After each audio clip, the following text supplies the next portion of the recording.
how not to overpack.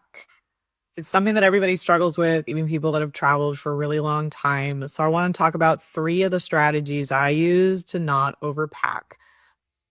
This video is not going to be about different, I guess, different things I use for packing, even though things might be mentioned like packing cubes and other things. But I want to talk about exactly what I do to make sure that I don't take too much stuff with me to begin with. So the first thing I always do is I lay everything out.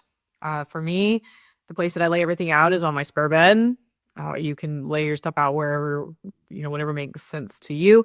But for me, I lay everything out on my bed and I categorize all the things that are going to be needed for the trip. So I'll have like a row or column of like bottoms. So that can be like my pants or trousers, depending on where you are in the world. My yoga leggings, maybe like a travel set of clothes.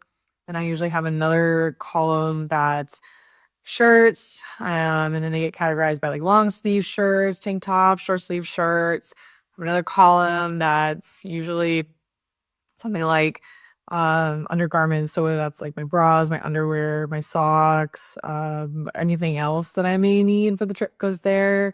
And then I have another column that's say like more outerwear if I'm gonna bring a cardigan or if I'm bringing a coat, or if I'm bringing anything that's like layerable really that I'm not necessarily gonna wear specifically all the time or turn into an outfit all the time. I have a column of that. And then usually the last column are the things that I know I'm gonna need regardless of everything else that I've laid out on the bed. So that's stuff like my pajamas, my PJs, those go in their own column. And that's super simple and straightforward because I just count up the days that I'm gonna need PJs for, or I bring, say, like a week's worth of PJs because I know I'm gonna do laundry somewhere in between.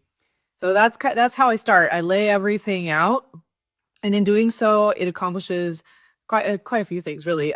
Being able to see what I want to bring versus maybe what I need to bring. It allows me to look at I can the things I have and can I make different outfits out of what I have? Did I bring too much of one color? Did I bring things that aren't complementary colors to each other? Are the things that I can use multiple ways? So maybe I take out an extra, what turns into an extra shirt or an extra pair of bottoms, um, which is great. And I usually do this here. I guess this is part 2 of the strategy for laying things out, but also just another strategy for not overpacking. So I don't really know if this is number 2 or not. There may be more than 3. I'll stop rambling.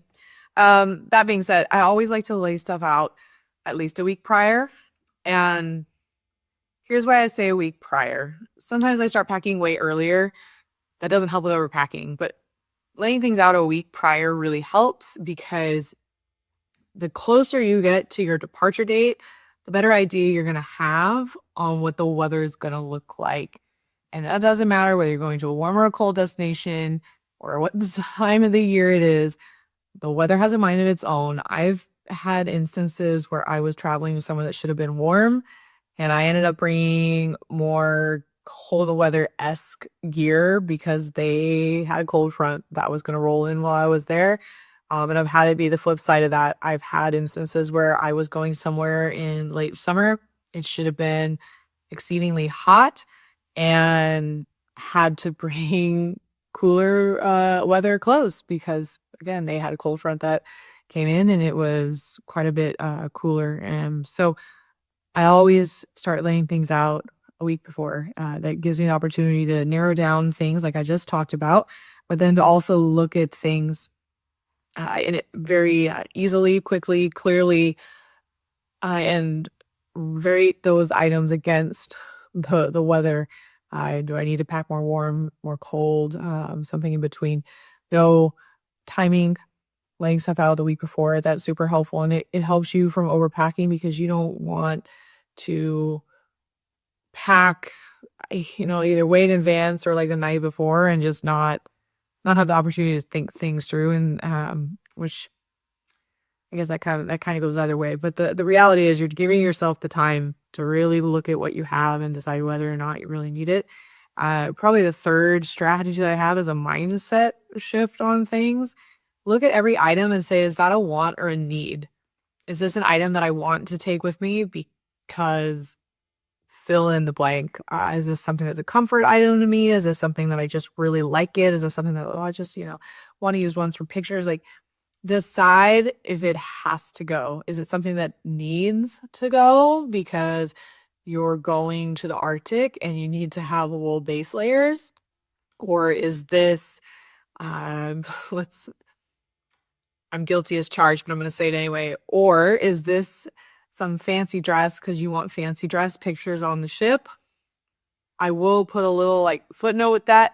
I have done that myself. I had absolutely zero regrets about it. I'm glad I did it. And it was not the best example because if you're on a ship, a lot of times there is a captain's dinner and you should have fancy dress for that. I'm old school. Just saying, if you're on a ship, bring something nice to wear for the captain's dinner. It's respectful. And end of the tangent. So that being said, wants and needs, really look at things and change your mindset about that. I've had that happen in the past where I was like, oh, I really just want it. Like, oh, I can't leave it behind. And it was fine. I used it, which meant that I didn't overpack, but I could have gone without it. So look at, is it a want or is it a need? And is it something that you can live without? It's really that simple. It is painful at times to pull stuff out that you maybe wanted to bring, but I promise you will survive. The world has not ended. And what was going to be the third thing, but now has ended up being the fourth thing, is something I don't hear people talk a lot about when they do packing or they get back from a trip.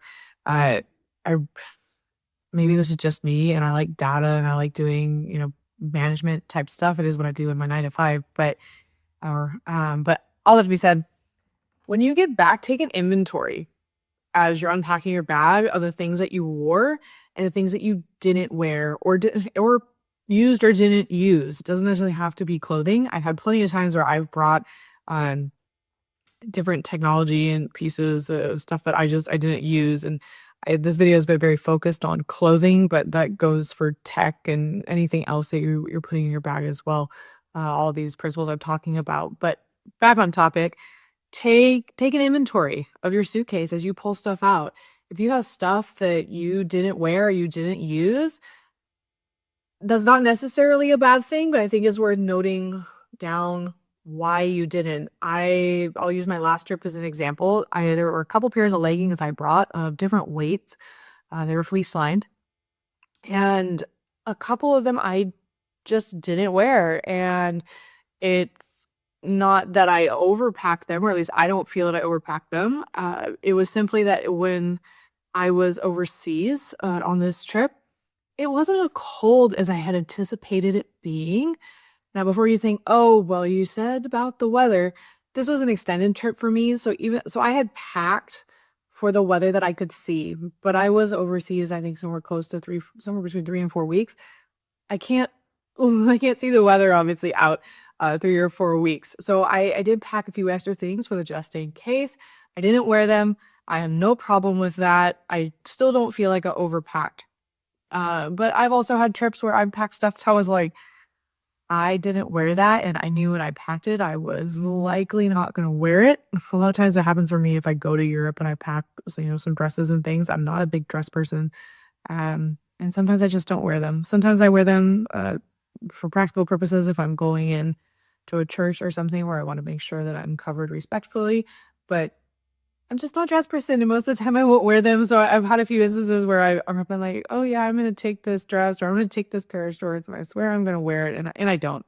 And I know that, and I shouldn't have done it to begin with. And I would consider that overpacking. So those are what turned into be the 4 things, not the 3 things. But I hope that's helpful. I hope that's tangible. I hope that gives you a little bit of insight on another way to maybe look at packing if you always feel like you're overpacked. Just kind of think things through, slow down, do some reflection, and maybe next time you'll have a little extra room in your suitcase for souvenirs or something, or it's just lighter. I don't know. Take a pick. I'll stop rambling. I'll catch you on the next one. Bye.